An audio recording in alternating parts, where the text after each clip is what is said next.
प्रभु यीशु मसीह के नाम से और एक बार इस नए दिन के लिए परमेश्वर को धन्यवाद देते हैं। एक वचन की ओर अपने ध्यान को हम आकर्षित करेंगे जो पहला इतिहास की पत्री उसके 17वें अध्याय, पहला इतिहास की पत्री उसके 17वें अध्याय के 22 वचन में, पहला इतिहास 17वां अध्याय और 22वें वचन, जिसमें इस प्रकार से लिखा हुआ है, क्योंकि तूने अपनी प्रजा इज़राइल को अपनी सदा की प्रजा होने के लिए ठहराया और हे यहोवा तू आप उसका परमेश्वर ठहरा।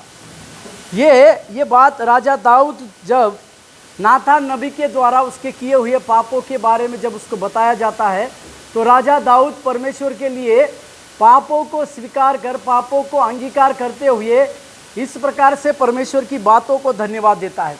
सबसे पहले एक साधारण से चरवाहा रहने वाले उस दाऊद के जीवन में परमेश्वर ने किस प्रकार की भलाई को किया, किस प्रकार की भलाई को प्रकट कर कर एक साधारण चरवाहे से लेकर उसको उसी व्यक्ति को एक राजमहल में एक राजा के दर्जे पर लाया। इसी की बातों को और एक बड़ी प्रजा, इज़राइल की बड़ी प्रजा की रखवाली करने के लिए इस राजा दाऊद को परमेश्वर ने दिया। इस बातों को राजा दाऊद अपने जीवन में जानता है।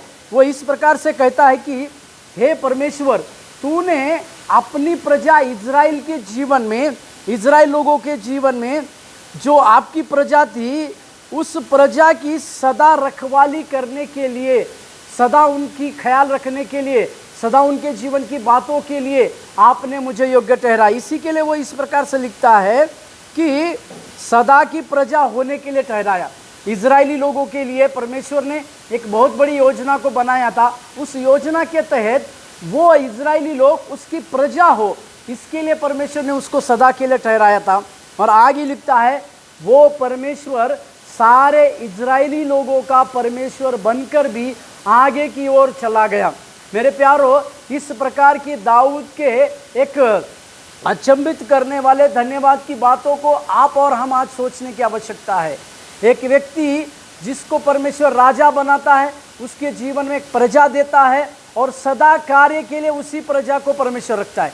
आज इसी वचन के द्वारा हम सवेरे के समय में परमेश्वर की ओर ताके और अपने जीवन को आगे की ओर बढ़ाएं। प्रभु आपको आशीष दे। धन्यवाद।